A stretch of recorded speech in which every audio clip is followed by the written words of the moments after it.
Hi friends, ഇന്ന് നമ്മൾ ഉണ്ടാക്കാൻ പോകുന്നത് പപ്പായ കൂട്ടുകറിയാണ്. അതിനായിട്ട് ആദ്യമേ തന്നെ 300 ഗ്രാം അളവിൽ പപ്പായ എടുത്തിട്ടുണ്ട്. നിങ്ങൾക്ക് പച്ച പപ്പായ കിട്ടുമ്പോൾ അതിൽ ചെയ്യാം, ഇല്ലെങ്കിൽ ഇതേ അളവിലുള്ള പപ്പായ എടുക്കാം. പക്ഷേ നോക്കണം മധുരം ഉണ്ടോ എന്ന്. ഇതിപ്പോൾ മധുരം വന്നിട്ടില്ല, ജസ്റ്റ് കളർ അടിച്ചെന്നേ ഉള്ളൂ. അപ്പോൾ നിങ്ങൾക്ക് ഈ ഒരു അളവിനാണെങ്കിൽ മധുരം ഇല്ലെങ്കിൽ ഇത് യൂസ് ചെയ്യാം.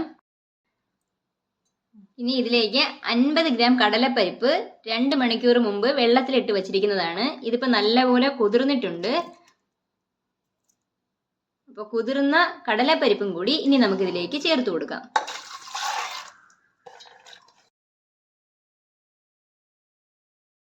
ഇനി ഇതിലേക്ക് 1/4 ടീസ്പൂൺ മഞ്ഞൾപ്പൊടി കൂടെ ചേർത്ത് കൊടുക്കാം. 1 ടീസ്പൂൺ കാശ്മീരി മുളക് പൊടിയും കൂടെ ചേർത്ത് കൊടുത്തിട്ടുണ്ട്. സാധാരണ മുളക് പൊടിയാണെങ്കിൽ 3/4 ടീസ്പൂൺ മതിയാകും. ഇനി ഇതിന് ആവശ്യത്തിന് ഉപ്പും കൂടി ചേർത്ത് കൊടുക്കാം. നമ്മളിപ്പോൾ 1/2 ടീസ്പൂൺ ഉപ്പാണ് ചേർത്ത് കൊടുത്തത്. നിങ്ങൾ നിങ്ങളുടെ ടേസ്റ്റ് അനുസരിച്ചിട്ടുള്ള ഉപ്പ് ചേർക്കണം.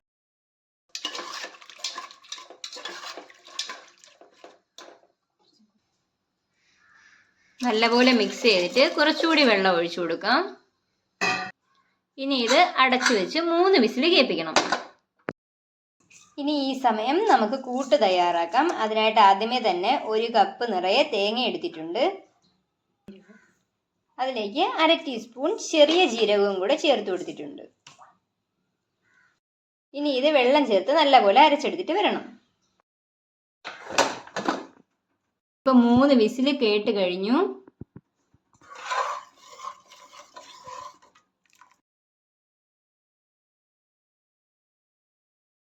നല്ലപോലെ വെന്തിട്ടുണ്ട് ഇതെല്ലാം. ഇനി നമുക്ക് തീ കത്തിച്ച് കൊടുത്തിട്ട് അതിലേക്ക് അരച്ചു മാറ്റി വെച്ച് നമ്മുടെ തേങ്ങാക്കൂട്ട് ചേർത്ത് കൊടുക്കാം.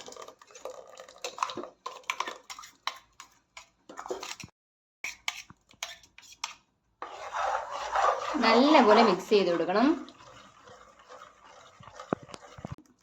ഇനി ഇതിന്റെ പച്ചച്ചുവ നല്ലപോലെ മാറി വരണം. അതുവരെ നമ്മൾ നിർത്താതെ ഇളക്കിക്കൊണ്ടിരിക്കണം. ചെറുതായിട്ടൊന്ന് കുറുക്കിയെടുക്കണം. ഇപ്പം ഇത് നല്ലപോലെ കുറുകി വന്നിട്ടുണ്ട്. ഇത്രയും മതിയാകും. ഇനി നമുക്ക് ഇതിലേക്ക് കടുക് വറുത്തൊഴിക്കാം.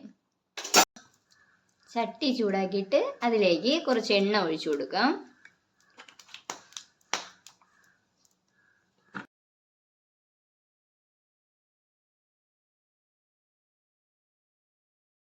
എണ്ണ ഒന്ന് ചൂടാകുമ്പോഴേക്കും അതിലേക്ക് 1.5 ടീസ്പൂൺ കടുക് കൂടി ഇട്ട് കൊടുക്കാം.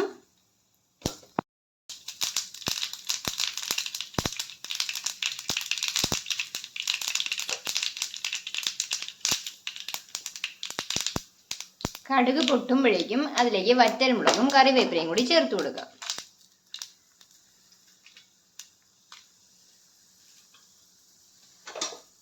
അഞ്ച് വറ്റൽമുളകും കുറച്ച് കറിവേപ്പിലയാണ് ഇപ്പോൾ ചേർത്ത് കൊടുക്കുന്നത്.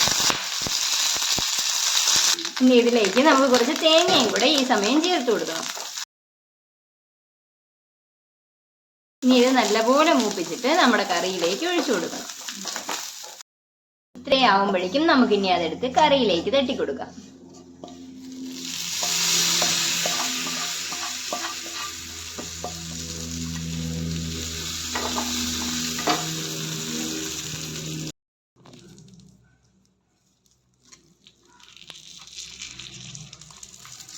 നിങ്ങൾക്ക് കഷ്ണങ്ങൾ ഇത്രയും ഉടയുണ്ടെങ്കിൽ അത് സാധാരണ ചട്ടിയിലിട്ട് വേവിച്ചാൽ മതി.